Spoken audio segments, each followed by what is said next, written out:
Have you ever heard of a man known as Og? References to Og appear in the Phoenician inscriptions from Byblos, within the much older Canaanite Ugaritic texts, within Midian on the northwest Arab Peninsula, in Deuteronomy, in the Book of Numbers, and in Joshua. Mentioned in many religious and non-religious texts, king of Bashan, which is now the Golan Heights. Who was this Og? Well, it turns out Og was a giant. A rather special giant. He was in fact the last of his kind.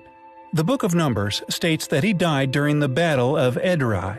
Deuteronomy chapter 3 verse 11 declares that his bedstead, translated in some texts as sarcophagus, was made of iron and was 9 cubits in length and 4 cubits in width, about 13.5 feet by 6 feet.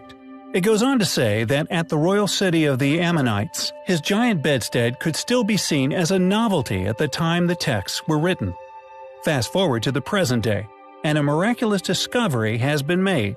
A discovery which could see more biblical stories being proven historically accurate. A recent archaeological dig has unearthed no less than 24 skeletons, all of giant proportions, near the ancient ruins of Rujim el-Hiri, which is indeed located within the Golan Heights. What's more, compellingly, this was no normal burial. During a press briefing, the team responsible for the discovery expressed their views to the world. Quote, "The site of Rujim el-Hiri has been extensively searched for decades already, but our team noticed a mound nearby, which we thought was of major interest.